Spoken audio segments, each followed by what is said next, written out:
अध्यापन बड़े महीने में माघ शुक्ल एकादशी के दिन, माघ का महीना हो, शुक्ल पक्ष की जम के बोलिए एकादशी हो, प्रयास करना कि आप उद्यापन करें। भले 5, 10, 11, 12 जितनी एकादशी हो जाए, 26 हो जाए तो ज्यादा अच्छी है, नहीं तो आप करें तो माघ महीने की शुक्ल पक्ष की एकादशी के दिन आप उद्यापन करें, प्रयास रखें। का अगला वर्णन ध्यान से सुनिएगा। मान लो आपने एकादशी का उद्यापन में बाद में करूं नहीं करूं, श्वास का कोई भरोसा है? बोलो तो, है क्या कोई भरोसा? नहीं। श्वास रुक जाएगी चलते चलते, क्षमा बुझ जाएगी जलते जलते, दम निकल जाएगा रोशनी का, क्या भरोसा है इस जिंदगी का? कोई भरोसा है कि आप 26 एकादशी पूरी कर पाओगे? जब 26 एकादशी पूर्ण हो जाए तब आप उद्यापन एक बार का जरूर करें। किसी के मृत्यु के बाद आपने जो एकादशी दी है, जैसे कोई परदादा गए, दादा गए, कोई बुजुर्ग गया, पंडित जी ने कहा एकादशी का दान दो, आपने दे दी 5 एकादशी, 4 एकादशी, 3 एकादशी, 2 एकादशी, आपने जो एकादशी दी है, मना नहीं, दो और देना चाहिए। दान धर्म पुण्य तो करते रहना चाहिए, जब मन मिले तब कर दो, मौका मिले तब करो। तो एकादशी जो आपने दी है, और आपने किसी जीव को एकादशी दी है जो चला गया है, वो जीव को जब एकादशी दे देते हो, उसकी 11 एकादशी, 5 एकादशी, 3 एकादशी जितनी आपने दी है उतनी पूरी हो जाती है। उसके बाद में एकादशी का एक व्रत नहीं रखना चाहिए, उसके बाद फिर अगला एकादशी का व्रत धारण करना चाहिए। वापिस फिर पुनः तो क्या करोगे उस दिन? जिस दिन आपने एकादशी जीव को दे दी, 5 एकादशी दी, तो छठी एकादशी पे क्या करोगे उसको?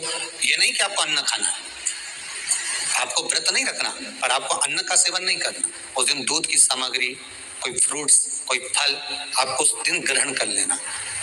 पर आपको ये नहीं करना है कि हमने तो एकादशी करी नहीं है आज, तो हम अन्न खा लेंगे। नहीं, कथा में वर्णन आया था, कल कथा में कहा था, मुर को जब मारने का समय आया, पाप सामने आ गया, भगवान ने उस पाप को किसमें ले जाकर छोड़ा? पाप पुरुष को अन्न के भीतर। पाप पुरुष कहाँ गया? अन्न के भीतर। एकादशी के दिन एक दिन पाप पुरुष अन्न के भीतर रहता है। एकादशी का अगला वर्णन ध्यान से सुनिएगा। मान लो आपने एकादशी का उद्यापन में बाद में करूं नहीं करूं, श्वास का कोई भरोसा है? बोलो तो, है क्या कोई भरोसा? नहीं। कि आप 26 एकादशी पूरी कर पाओगे? नहीं, किसी ने देखा हो तो बात दूसरी। एक बार वो युधिष्ठिर के सामने कोई मांगने के लिए, एक दरवाजे पर कोई दान मांगने के लिए आ गया युधिष्ठिर के पास, और युधिष्ठिर ने कह दिया, महाराज युधिष्ठिर बोले कल आकर ले जाना, कल आओ ले जाओ।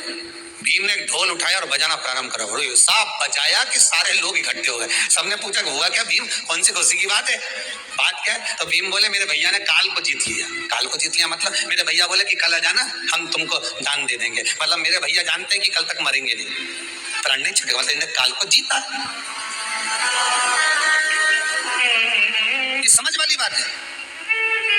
आप हो, हम हो, कोई भी संसार का मनुष्य काल को नहीं जीता। जन्म मरण परण तीन भगवान के हाथ में है। जन्म मरण परण तीन शिव के हाथ है, मेरे भगवान के हाथ में।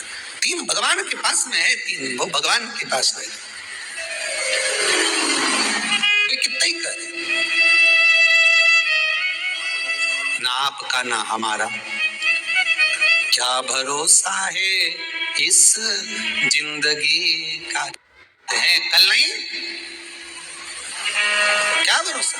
तो फिर मान लो हमने 7 एकादशी का व्रत कर लिया और उद्यापन नहीं कर पाए, 26 का इंतजार कर रहे थे और उससे पहले निपट गए, तो फिर उद्यापन ऊपर करोगे?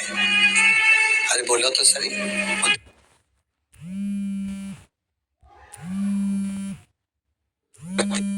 एकादशी के दिन, माघ का महीना हो, शुक्ल पक्ष की जम के बोलिए एकादशी हो, प्रयास करना कि आप उद्यापन करें, भले 5, 10, 11, 12 जितनी एकादशी हो जाए, 26 हो जाए तो ज्यादा अच्छी है, नहीं तो आप करें तो माघ महीने की शुक्ल पक्ष की एकादशी के दिन आप उद्यापन करें, प्रयास रखें। आपका पुष्प मुझे समर्पित कर देगा, उसे हजारों अश्वमेध यज्ञ के स्नान का जो पुण्य होता है वो एक क्षण में प्राप्त होता है। हजारों अश्वमेध यज्ञ का पुण्य, हजारों अश्वमेध यज्ञ का पुण्य एक क्षण में प्राप्त होता है। ये मंदार, ये शमी, हजारों अश्वमेध यज्ञ का पुण्य एक साथ। शमी की पत्ती देखी आप लोगों ने? जम के तो बोले जरा, देखिए मंदार पुष्प भी देखा हुआ है। अब शमी की जो पत्ती होती है, उस शमी की पत्ती को भगवान देवादिदेव महादेव पर चढ़ाने का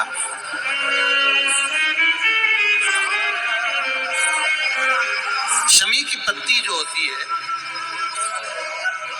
उस शमी की पत्ती को चढ़ाने का एक नियम भी होता है। थोड़ा सावधानी से सुनना इस नियम को, जो आपके जीवन को सार्थक बना सकता है।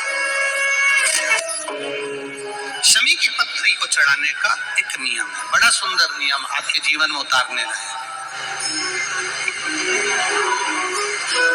महाराज,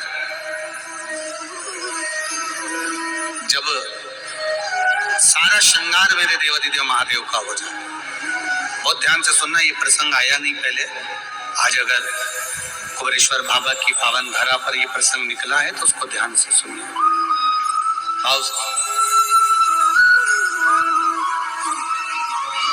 पत्ती, शमी की जो पत्ती होती है, उस शमी की पत्ती को कब, कैसे और कहां चढ़ाना चाहिए, और शमी की पत्ती का फल क्या होता है वो भी अभी हम समझने उसको। शमी की पत्ती, संपूर्ण स्नान भगवान का हो जाए, संपूर्ण स्नान, आप समझे उसको। जैसे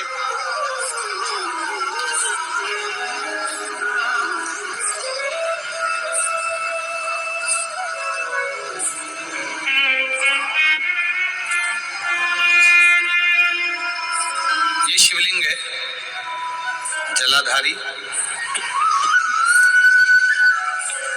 जल निकल कर जाने का स्थान, गणेश, कार्तिकेय, अशोक सुंदरी, जलाधारी मतलब माता पार्वती जी का हस्त कमल, शिवलिंग, शिव का स्वरूप, ऊपर जो जलाधारी लगी है उसमें से एक एक बूंद जो पानी नीचे गिर रहा है, जो पानी नीचे गिर रहा है, शिव जी की बेटियां जया, विषहरा, शामलीबारी, दौतली, देव, शिव जी की पुत्री बेटियां।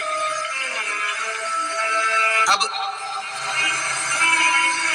जब देवादिदेव महादेव को शमी का पत्ता चढ़ाया जाता है, कब चढ़ाते हैं? जब आपने संपूर्ण जलाधारी को हाथ से साफ कर दिया हो, शिवलिंग पर जल चढ़ा दिया हो, शिवलिंग का पूरा श्रृंगार आपने कर दिया, संपूर्ण श्रृंगार मेरे देवादिदेव महादेव का हो गया, संपूर्ण श्रृंगार। बाबा को चंदन का लेपन, अबीर, गुलाल, अक्षत, बेलपत्र, धतूरा, जो भी तुम्हें चढ़ाना है सब कुछ तुमने चढ़ा दिया, सारा श्रृंगार मेरे देवादिदेव महादेव का हो गया। तब शमी की पत्ती को मां जगतजननी की जो जलाधारी है उस पर मात्र स्पर्श कराकर शिव के शिवलिंग पर आखिरी में समर्पित कर देना चाहिए, जिससे हमारी मन की जो कामना है वो मां जगतजननी देवादिदेव महादेव से उनके कानों में श्रवण करे। शमी पत्र का एक बात और स्मरण में रहे, शमी पत्र की बहुत एक बात और अपने स्मरण में लीजिए। शमी पत्र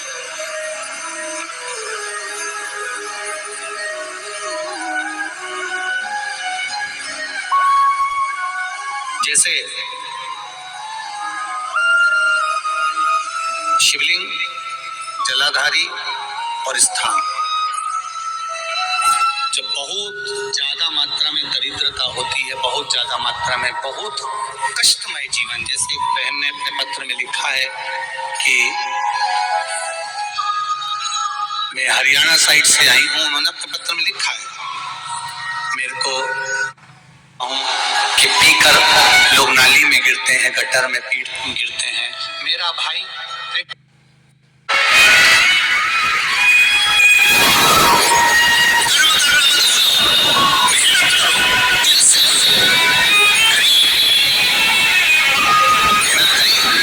सीहोर के एक समाज के बंधुओं ने मेहनत करी, जो यहाँ से गया कहीं स्टेशन पर साहू समाज, कहीं कोई समाज, कहीं कोई समाज बड़े प्रेम से पूरी सब्जी खिला रही थी, कोई पोहा खिला रहा था। मैं धन्यवाद दूंगा। एक महिला को गर्भ से थी, उसको तकलीफ हुई तो एक मुस्लिम महिला अपनी स्कूटी पर बिठाकर उसको हॉस्पिटल तक लेकर गई। ये मेरा सीहोर है, ये मेरा सीहोर है, जिसको मैं हमेशा कहता रहता हूँ सीहोर मेरी जान है, मेरी पहचान। इसीलिए मैं अपने नाम के आगे सीहोर वाला, ये मेरी पहचान। एक मुस्लिम महिला उस नारी को लेकर हॉस्पिटल छोड़ी आई, गर्भ से थी वो। ये विश्वास नगर था। कोई कमाने के उद्देश्य से कहीं ना कहीं कार्य बिगाड़ता, परंतु मेरा महादेव कहीं ना कहीं आकर इन्हीं के रूप में संभालता। वो महादेव शिव तत्व और घड़ी